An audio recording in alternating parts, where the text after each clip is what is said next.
There was a time when you couldn't go a single day without hearing Radioactive. Imagine Dragons weren't just a band. They were a movement. Stadiums sold out, streams in the billions, and songs that felt like they were made for movie trailers and halftime shows. We are Imagine Dragons. But after dominating the charts for nearly a decade, they suddenly faded from the spotlight. Critics called them the Nickelback of the 2010s. So, what actually happened to Imagine Dragons? How did one of the biggest bands in the world go from Grammy-winning anthems to being the internet's punching bag? Mom, Dad, neither of them wanted to be a musician. I have 7 brothers. They're all doctors and lawyers. But I'm the richest now. And where are they now? Today, we're diving deep into the rise, fall, and quiet redemption of Imagine Dragons, the band everyone loved, and then suddenly loved to hate. Imagine Dragons started in Las Vegas in 2008, a group of college dropouts led by frontman Dan Reynolds. They weren't chasing fame. They were grinding, playing tiny bars on weeknights, sleeping in vans. And when they finally broke through in 2012 with It's Time, it felt like lightning in a bottle. Yeah, It's Time was a song that kind of started on a kitchen table in my house. I was just kind of playing around. We all write on Logic and you know, like to find new noises and different rhythms, and so it started with, you know, kind of hand claps and kind of banging on the table, and then, you know, it was a very transitional time in all of our lives. I was dropping out of college. I was kind of making decisions that, you know, were hard decisions. Then came Radioactive. This wasn't just a hit, it was an explosion. It was in kind of this simple construction of music and then production afterwards. It's a song lyrically about kind of becoming self-empowered, rising above kind of human weakness and my own personal struggle with depression, and so it's you know, it's not as literal as a kind of post-apocalyptic world, but I kind of presented it in that way. The song spent 87 weeks on the Billboard Hot 100, the longest-running single in history at the time. Critics called it the anthem of a generation.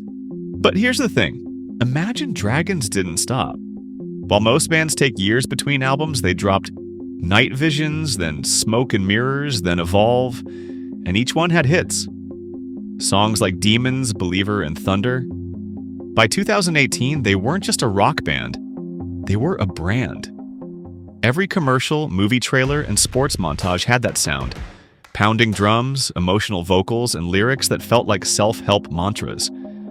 But that same sound that made them huge became the reason people turned on them. Their reputation and typical sound basically overblowing the trappings of pop rock to the point where they are arena-sized, soulless. I can't say I've heard a single Imagine Dragons song that I didn't think was overly dramatic, overproduced, blown up to the point where the band is making these mountainous songs out of molehills. Imagine Dragons have become the punching bag for many in the music industry, but singer Dan Reynolds is no longer lying back and just taking it. Critics said every song sounded the same. Buy yourself a used Dodge Ram. Wear a pair of New Balance sneakers. If we would have broken 3 years ago, I don't think we'd be experiencing near the success that we're experiencing right now. Critics said every song sounded the same. They were accused of being corporate-made, soulless, formulaic. The internet started calling them the Nickelback of the 2010s. And honestly, the band felt it. Dan Reynolds has talked openly about how the hate affected his mental health. He once said, "I started believing I was everything the internet said I was.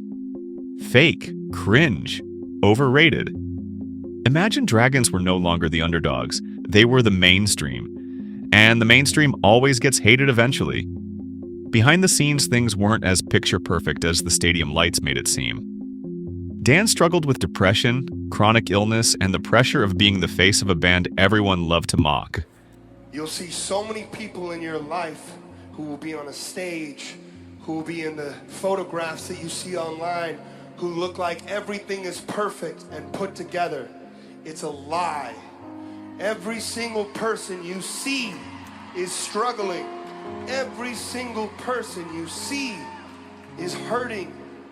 You are not alone. He said something powerful once. You can't control who loves you or hates you. All you can do is keep making art that feels honest. And that's what Imagine Dragons did. They didn't try to win back the critics, they just kept making music. In 2021, they dropped Mercury, Acts 1 and 2, produced by Rick Rubin. The sound was more vulnerable, more raw. Songs like Wrecked were inspired by Dan's sister-in-law passing away.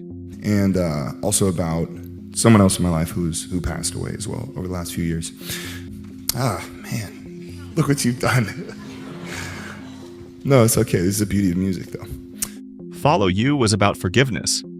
It wasn't just arena rock anymore. It was personal. Yeah, that song was written after a lengthy break with my partner in love of at that time it was 7 years.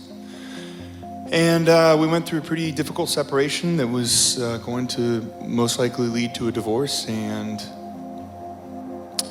while these albums didn't dominate charts like Evolve, they quietly redefined Imagine Dragons' legacy. They were no longer chasing hits. They were making healing music for their fans. And guess what? Those fans never left. In 2023 and 2024, Imagine Dragons were still selling out stadiums across the world.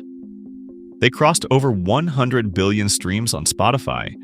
And I promise you, that's not a typo. 100 billion streams. I've been so broke when my wife and I got married. We were totally broke musicians, both of us living in a one-bedroom studio apartment that we barely could afford. In Vegas, or where we go? In LA, actually, in Hollywood. Imagine Dragons' sixth studio album, Loom, released on June 28, 2024, marks a stylistic turn for the band, leaning into more electropop textures and shorter track listing than their previous records. Critically, Loom was met with generally favorable reviews. Reviewers noted that longtime fans of their arena anthem sound would find much to like. For instance, one said it was one of their most satisfying and immediate sets to date. At the same time, some critics felt the album didn't break much new ground. Loom pleases without blazing any new trails. On the commercial side, Loom debuted at number 22 on the US Billboard 200 chart, a lower peak than their prior albums, making it their first not to reach the top 10.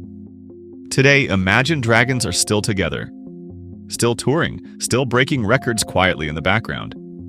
Dan Reynolds spends more time with his kids, supports charities, and uses his platform to spread positivity. They're not chasing pop radio anymore, they're chasing peace. And ironically, after all the backlash, time is starting to be kind to them again. People are realizing maybe Imagine Dragons weren't overrated, maybe they were just overexposed. Imagine Dragons didn't disappear, they just grew up, and so did their fans. They went from being the sound of every commercial to being the soundtrack to people's lives. Because no matter what the internet says, you can't fake connection. This was the story of Imagine Dragons, the band everyone loved to hate, until they realized they'd been singing their songs all along.